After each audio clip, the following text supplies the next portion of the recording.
Hello everyone. आज इस class में स्वास्थ्य शिक्षा अधिकारी के लिए मानव रोग से संबंधित प्रश्नों को कराया जाएगा। ये क्लास बेहद इंपॉर्टेंट रहने वाली है आपके एचयू एग्जाम के लिए। आप सभी इस वीडियो को ज़्यादा से ज़्यादा लोगों के साथ शेयर ज़रूर कर दीजिए। एचयू एग्जाम के लिए नोट्स भी यहाँ पर आपको मिल जाएंगे इस चैनल पर। ये नोट्स आपके नए सिलेबस को ध्यान में रखकर तैयार किए गए हैं। इसमें आपका पूरा सिलेबस कंप्लीट कराया गया है। साथ ही इसका आपको यहाँ पर प्रैक्टिस सेट भी मिल जाएगा। इस प्रैक्टिस सेट में आपको टोटल 10 प्रैक्टिस सेट प्रोवाइड कराए जा रहे हैं और साथ ही इस प्रैक्टिस सेट के साथ करंट अफेयर्स के नोट्स भी प्रोवाइड कराए जा रहे हैं। इससे संबंधित कोई भी जानकारी चाहते हैं तो नीचे दिए गए व्हाट्सएप नंबर 790-555-3851 पर आप मैसेज कर सकते हैं। एचयू की ये जो क्लास है ये आपकी मंडे टू सैटरडे चलती है दोपहर 1 बजे। आप में से बहुत से लोग होंगे जो पहली बार इस क्लास को देख रहे होंगे।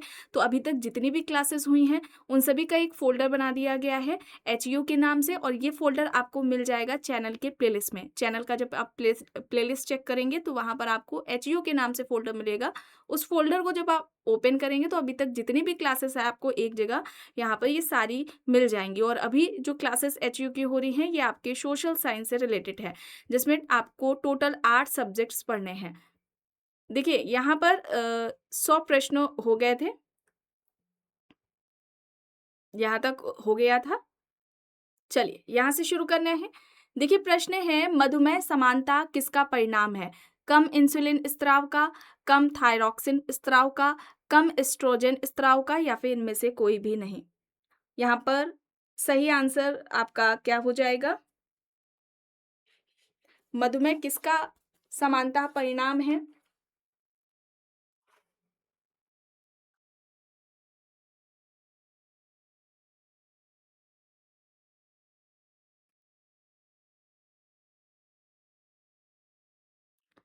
यहाँ पर आपका जो सही आंसर है वो कम इंसुलिन स्त्राव का है। ऑप्शन ए आपका यहाँ पर राइट आंसर हो जाएगा। ठीक है, ये जो आपका मधुमेह है, ठीक है, ये अग्नाशय यानी पैनक्रियास से रिलेटेड एक रोग है। इंसुलिन कम स्त्राव के वजह से ये होता है। ठीक है, इंसुलिन कम स्त्राव होता है जिस वजह से हमें मधुमेह डायबिटीज देखने को मिलता है। ठीक है, पैनक्रियास से जुड़ा हुआ है, अग्नाशय से संबंधित यह रोग है। आगे चलते हैं, देखते हैं निम्नलिखित में से किसकी उच्च स्तर में उपस्थिति से मधुमेह यानी कि डायबिटीज होता है? फ्रैक्टोज है, सुक्रोज है, ग्लूकोज है, सैकराइड्स यहाँ पर दिया गया है। इनमें से किसकी उच्च स्तर में उपस्थिति होती है? ठीक है, उच्च स्तर में वो पाया जाता है जिस वजह से डायबिटीज होगा। तो हमारा जो शरीर है, ठीक है, उसमें ग्लूकोज का जब लेवल ज़्यादा हो जाता है, ठीक है, उस वजह से क्या होता है? डायबिटीज़ हमें देखने को मिलती है। ठीक है, इसे आप याद रखेंगे। और जो अग्नाशय है, ठीक है, पैनक्रियाज है, उसमें जो सेल्स होती हैं वो इंसुलिन हार्मोन को बनाना बंद कर देती हैं जिस वजह से जो ग्लूकोज है उसका मेटाबॉलिज्म यानी कि जो आपका उपापचय है वो नहीं हो पाता है। ठीक है, तो इसे आप याद रखेंगे। यहाँ पर आपका जो सही आंसर है वो यहाँ पर ग्लूकोज होगा। ऑप्शन आपका यहाँ पर सही आंसर सी हो जाएगा। चलिए अब यहाँ पर देखिए, जल से भय किस रोग का लक्षण है? पोलियो, खसरा, रेबीज, हेपेटाइटिस यहाँ पर दिया गया है। जल से भय किस रोग का लक्षण है?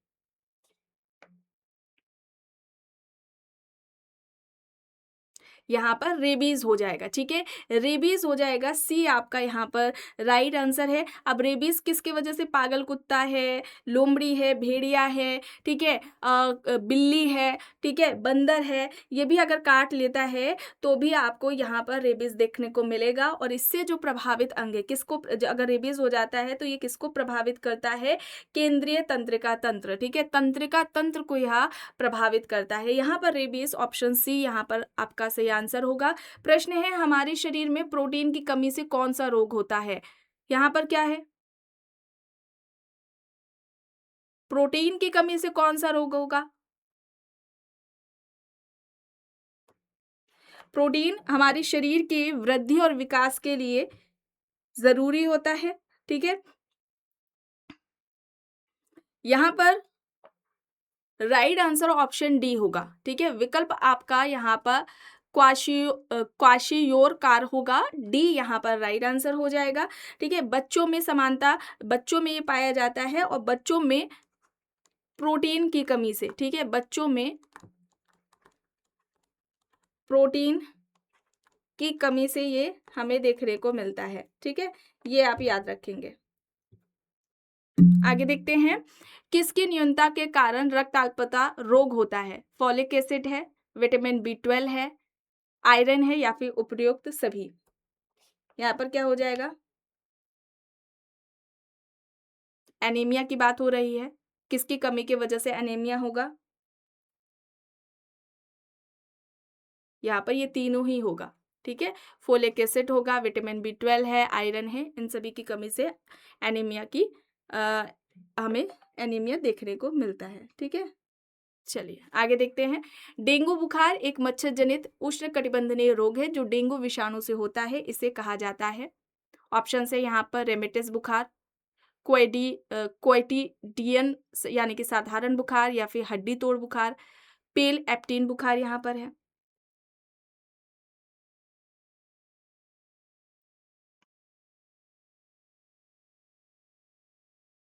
तो यहाँ पर हड्डी तोड़ बुखार होगा, सी आपका यहाँ पर राइट आंसर हो जाएगा, ठीक है। एडीज इजिप्टी मच्छर के काटने से होता है, यहाँ पर आपका सी हो जाएगा राइट आंसर।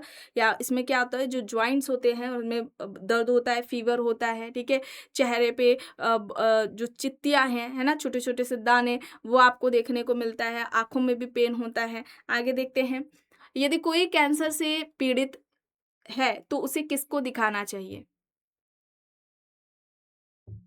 यहाँ पर देखिए, ऑस्टियोलॉजिस्ट है, रोग कारण विज्ञानी है, अर्बुद विशेषज्ञ है, मूत्र विज्ञानी यहाँ पर दिया गया है। कोई कैंसर से अगर पीड़ित है तो उसको किसको दिखाना चाहिए? अर्बुद विशेषज्ञ, ठीक है, सी आपका यहाँ पर सही आंसर हो जाएगा। ल्यूकेमिया, देखिए ल्यूकेमिया एक प्रकार का मानव रोग है जो इनमें से जो कि क्या है?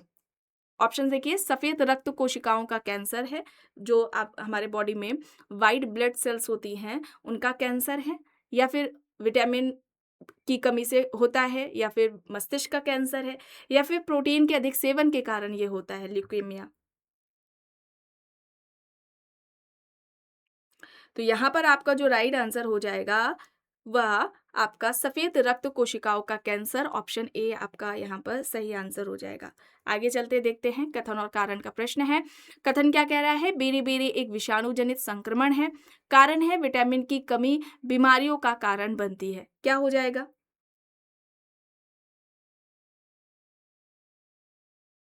बेरी रोग किस विटामिन की कमी से होता है? विटामिन बी 1, इसका रासायनिक नाम क्या है? थियामिन है।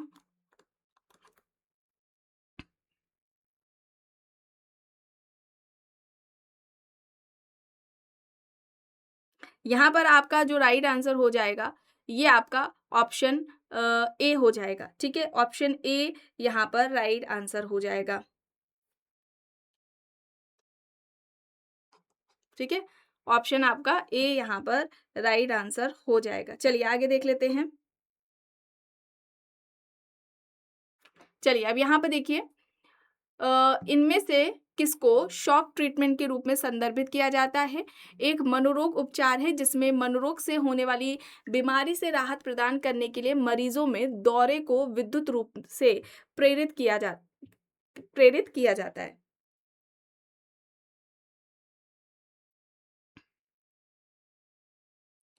यहाँ पर आपका सही आंसर क्या हो जाएगा?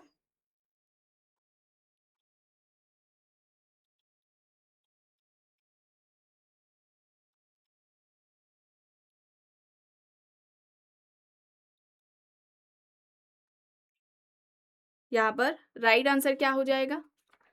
राइट आंसर आपका option C, sorry option D, ECT, ठीक है, ईसीटी होगा, डी आपका यहाँ पर राइट आंसर हो जाएगा। आगे चलते हैं, देखते हैं। प्रश्न है, निम्नलिखित में से कौन सा जानवरों का एक तीव्र वायरल रोग है जो मनुष्यों में एक संक्रमित जानवर के काटने से फैलता है? हीमोफीलिया है, कैंसर है, रेबीज है, गालसुआ यहाँ पर दिया गया है। जानवरों का एक तीव्र वायरल रोग है जो मनुष्यों में एक संक्रमित जानवर के काटने से फैलता है, कौन सा होगा वो? रेबीज, ठीक है, रेबीज है, ऑप्शन सी यहाँ पर आपका सही आंसर हो जाएगा। निम्नलिखित में से कौन सा तीव्र जठरांत्र संबंधी संक्रमण पैदा करने वाला एक जल जनित रोग है? हैजा, रेबीज, निमोनिया, कुष्ठ रोग यहाँ पर है। कौन सा है तीव्र जठरांत्र संबंधी संक्रमण पैदा करने वाला जन जनित रोग, जल जनित रोग पूछा जा रहा है। यहाँ पर हैजा है, दूषित जल से, है ना, हैजा होगा। ऑप्शन ए आपका यहाँ पर राइट आंसर हो जाएगा। अच्छा, बैक्टीरिया जनित है, जीवाणु जनित या रोग है?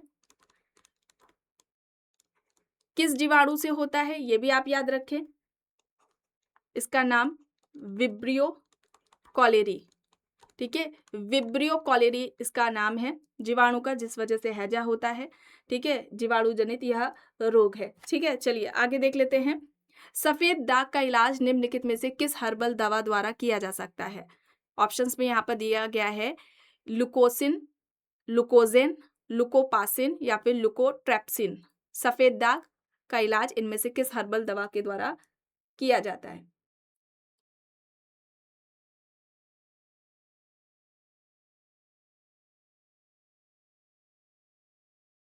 यहाँ पर आपका लुकोसिन होगा, ठीक है, लुकोसिन ऑप्शन ए आपका यहाँ पर सही हो जाएगा। चलिए अब यहाँ पे देखिए, भ्रूण के मस्तिष्क को नुकसान पहुंचाने वाला जीका वायरस इनमें से किसके द्वारा वहन होता है? मच्छर, जल, वायु, भोजन यहाँ पर दिया गया है।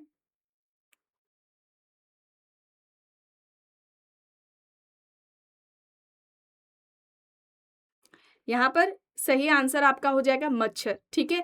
यह जो वायरस है, जीका वायरस है, वो एडीज मच्छर के काटने से फैलता है, ठीक है।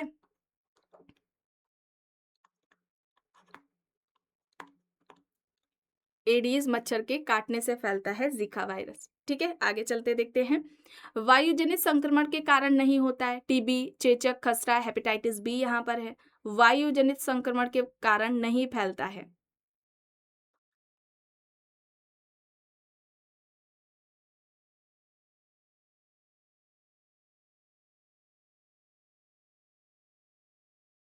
तो यहाँ पर आपका हेपेटाइटिस बी होगा, ठीक है, हेपेटाइटिस बी होगा।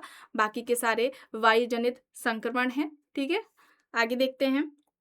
सामान्यतः रक्त कैंसर के रूप में निम्नलिखित में से किसे वर्गीकृत नहीं किया जाता? कार्सिनोमा है, ल्यूकेमिया है, माइलोमा है, लिम्फोमा है। रक्त कैंसर के रूप में वर्गीकृत नहीं किया जाता है किसे?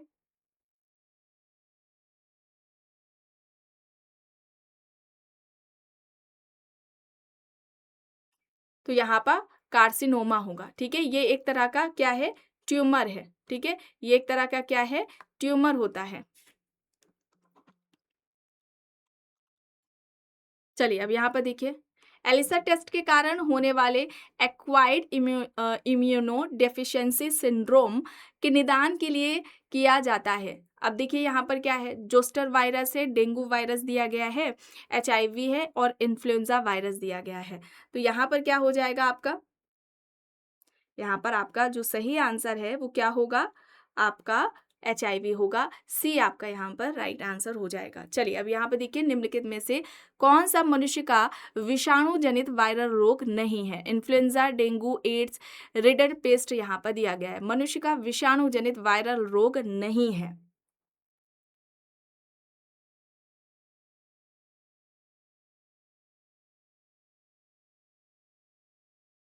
यहाँ पर आपका जो सही होगा वो रिंडर पेस्ट होगा, ठीक है, रिंडर पेस्ट होगा। डी आपका यहाँ पर सही आंसर हो जाएगा।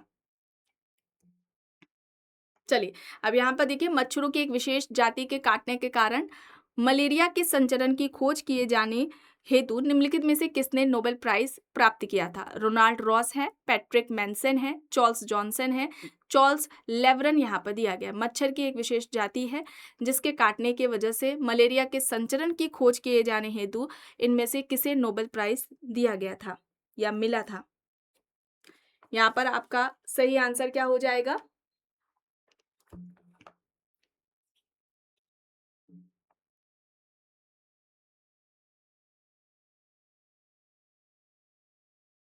यहाँ पर आपका रोनाल्ड रॉस होगा, ठीक है, रोनाल्ड रॉस होगा। ऑप्शन आपका यहाँ पर ए राइट आंसर हो जाएगा, ठीक है, रोनाल्ड रॉस।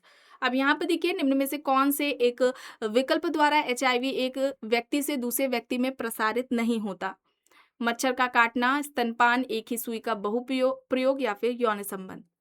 नहीं फैलता है, ये पूछा जा रहा है। एचआईवी एक व्यक्ति से दूसरे व्यक्ति में प्रसारित नहीं होता है, तो मच्छर के काटने से नहीं होगा। ऑप्शन ए आपका यहाँ पर सही हो जाएगा।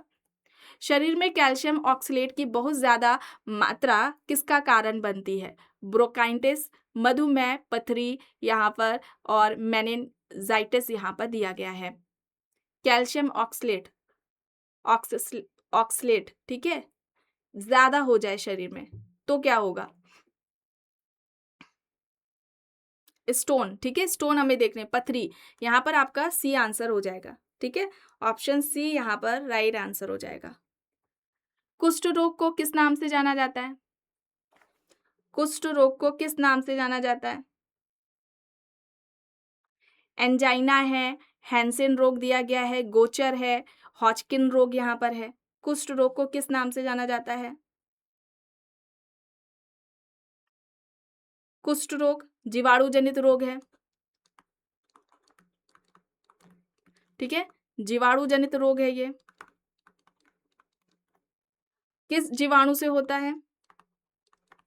Mycobacterium leprae.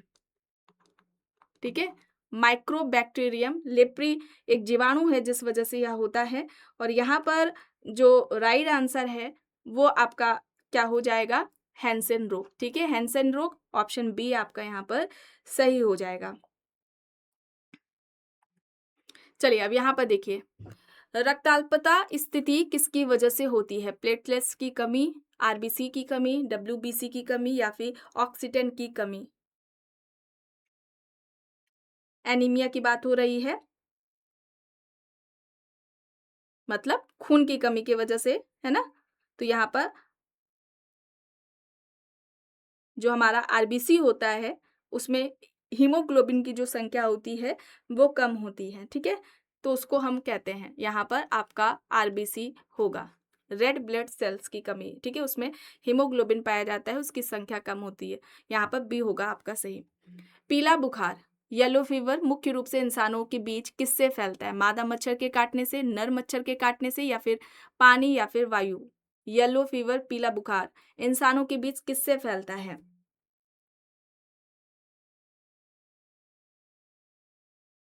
तो ये मादा मच्छर, ठीक है, मादा मच्छर के काटने से, मादा एडीज जाति के मच्छर के द्वारा ये होता है। ऑप्शन यहाँ पर आपका ए हो जाएगा सही।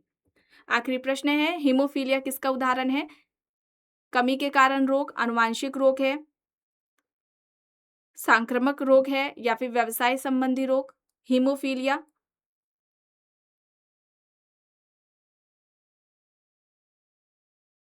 आपको इससे पहली वाली आई थिंक एंथ्रोपोलॉजी की क्लास थी, किसी क्लास में एचयू की ही क्लास में बताया गया था।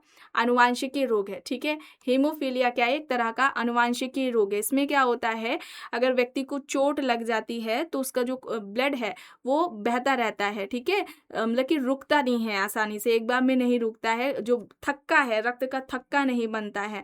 तो इसी वजह से ये इसको क्या कहते हैं, मतलब कि एक तरह का ये लक्षण है हीमोफीलिया। और कभी-कभी ये भी देखा जाता है आंतरिक इंटरनल जो ब्लीडिंग होती है, ठीक है, वो भी व्यक्ति में देखने को मिलती है, ठीक है। तो यहाँ पर आपका ये होगा ऑप्शन बी, आनुवांशिकीय रोग। यहाँ पर बी आपका सही हो जाएगा आंसर। तो आज की इस क्लास में बस इतना ही। आई होप ये क्लास आपको पसंद आई होगी। अगर पसंद आई हो तो प्लीज़ लाइक करिएगा, कमेंट करके ज़रूर बताइएगा। चैनल पर अगर आप नए हैं तो चैनल को भी ज़रूर सब्सक्राइब कर लीजिएगा एंड इस वीडियो को जितना हो सके ज़्यादा से ज़्यादा लोगों के साथ शेयर भी ज़रूर करिएगा।